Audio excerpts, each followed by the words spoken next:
first video, getting ready for this big adventure, kind of laying out everything that we're doing here with full-time living in an RV with our family, 3 little ones.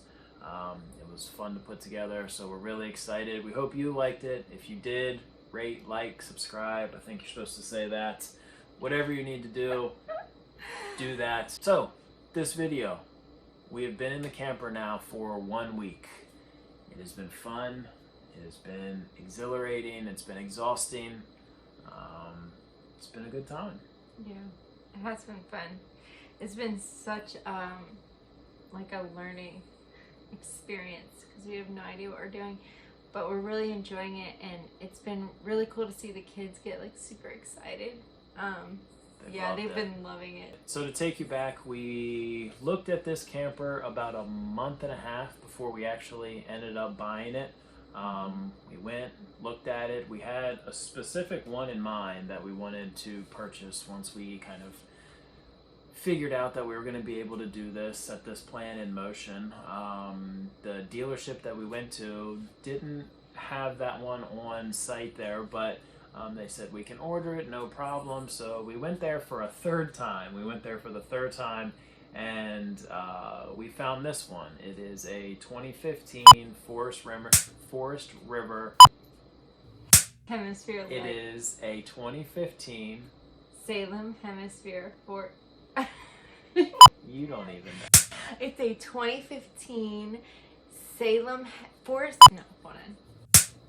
I got it. It's a 2015 Forest River Salem Hemisphere Light. 356 QB. I'm pretty sure you just made that up. No, it is a 356 QB. Anyway, we looked at this one and we really liked it. It had everything that we thought that we would need for this adventure. It had 2 different bedrooms. The bedroom we were going to put the kids in was big enough for them. 2 separate bunk beds, a space underneath for our little one, Quinn. Plenty of room for them to play around. And by underneath, he means it has 2 bunks. Yeah, not underneath the camper. Although the storage space is pretty big. We could kind of put everything in there. No. So it had 2 bathrooms in it. The kitchen was very big, but everything was just outdated.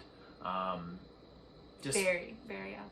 Just wasn't exactly what we were looking for with a camper. So we knew going into this that we were going to be doing a lot of renovations. So we finally get to the day, and everything's approved. Yeah, there was a miscommunication with when we wanted it dropped off, and so they were like, "Hey, look, we can get it dropped off today if you want." So we're like, "Cool, let's do it." Signed our papers.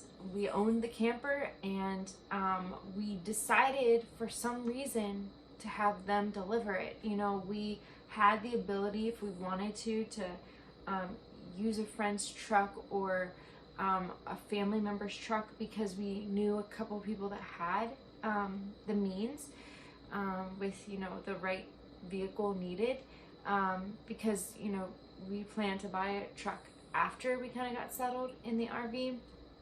And so we got it all figured out, and we headed out. We're on the way, driving in front with the camper, and the guy pulling it behind us. He was following us to where we're having the camper dropped off, and I'm just looking in the mirror every 5 seconds, just looking back there just to make sure everything is okay, and then all of a sudden... Like, so excited, though. Everything was not okay. Looked back, hear a loud pop, start seeing rubber kind of flying everywhere, and I tell Amanda, "That's from our camper."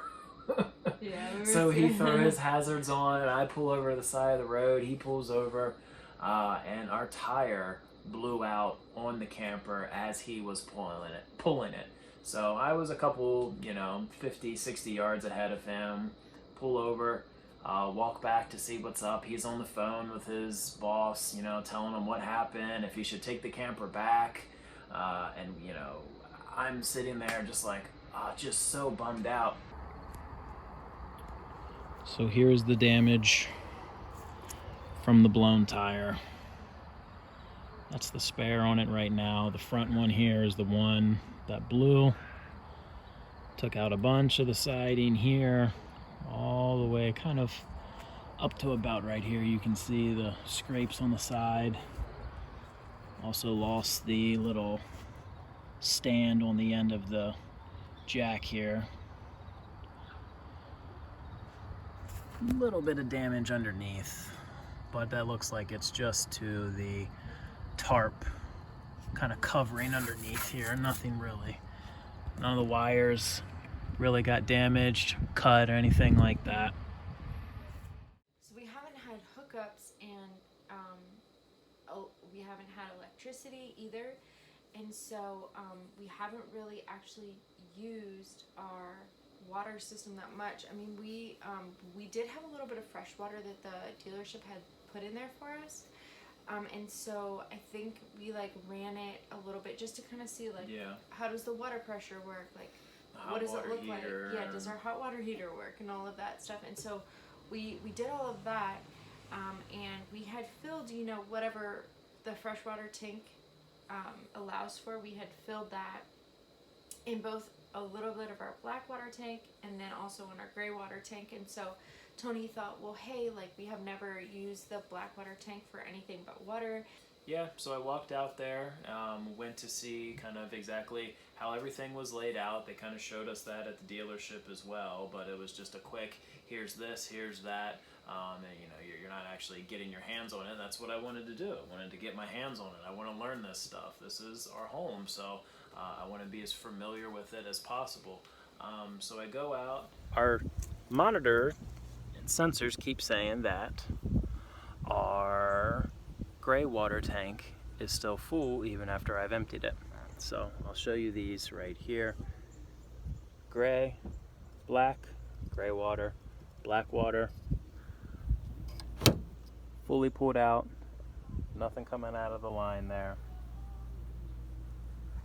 So I think we have a problem. So, you know, we're kind of like stressing because he's like, the knob's not working, nothing's coming out. And we're like, we know we put like 40 or 50 gallons of water in this gray tank, and like, what is happening? Showered a couple times, dishes. So he's like, okay, well, this isn't working, so, you know, I guess I'll go on the roof because that's another place where you can look. Why am I on the roof? Because I believe we have a cloggage in our gray water tank. We've emptied everything out. It's still saying full on our monitor. So tried the snake method, inserting something up on the up the tube, up the drainage pipe. So now some other suggestions that I've read says hop up on your roof and check the pipe up here. So that's what we're doing right now. Gonna insert a hose, see if we can flush it out, see if that'll get the cloggage. So at this point, we are so stressed. Oh my goodness. We've already spent a couple hours doing this. We've YouTube stuff, we've Googled stuff, we're on different forums, do this, do that. We're just trying to figure out what is wrong. We're doing all of the do this and do that, all of them. Freaking out. Did we already break our camper 2 days into it, 3 days into it? We're gonna have to take it somewhere, get it fixed. What are we gonna do? But the solution was a very simple one. So after a full day thinking that we had a clog, climbing up on the roof, pulling the levers and the valves back and forth, trying to snake to unclog the drain, finally figured out that even though there is a gray valve and a black valve, we pan out, the gray tank is on the left with the black valve, and the black tank is on the right with the gray valve. So for a dummy like me, I'm very visual. I see black, think that that's for the black tank. Didn't even think to look a foot above me. So after spending a full day yesterday trying to drain our gray tank, we accidentally drained the black tank. Now, it's a good thing we're testing this now. We're not out on the road. We have it parked. There is no, none of our own, let's say, business in the black tank yet. But we've got it all worked out now. We'll pull the black lever. Hear it coming down. See it.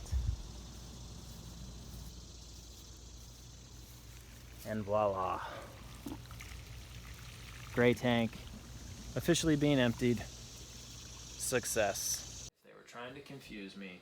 They succeeded.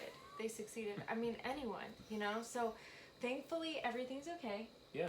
Our system works very well, Yeah. as we found out since we've had water. But it was so stressful because, you know, the first thought you have, at least we have, when you're like in a new atmosphere and you're trying to fix all, you know, or not fix, but you're trying to maintain all these things that you've never done before, is like, oh my gosh, I broke it. You know, you're not like, oh, it's just probably that we're doing the wrong levers or what, you know, you don't think like that because you just assume that like a house, when you walk in, if something's wrong, then something's wrong, you know?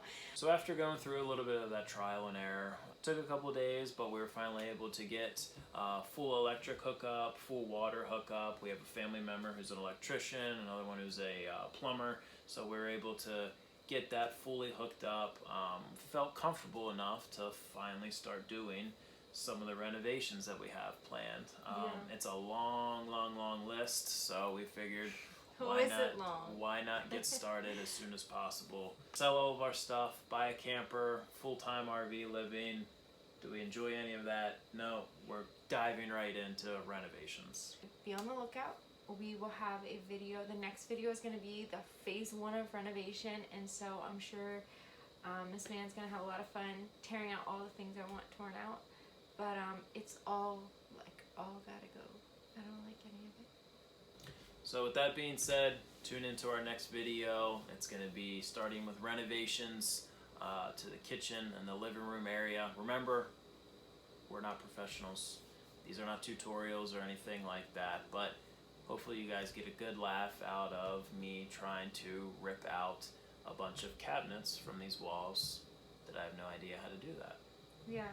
And we've noticed that all these cabinets have like some weird square bit needed. So he's gotta like ask for help to find a square bit because we didn't even know that existed. So it should be real. It should be fun. I'm sure we're gonna learn a lot. But yeah, make sure you tune in and like, subscribe, hit the notification bell to make sure that you get updates for whenever the videos come out, so that you can journey along with us as we discover how to renovate an RV. See you next time.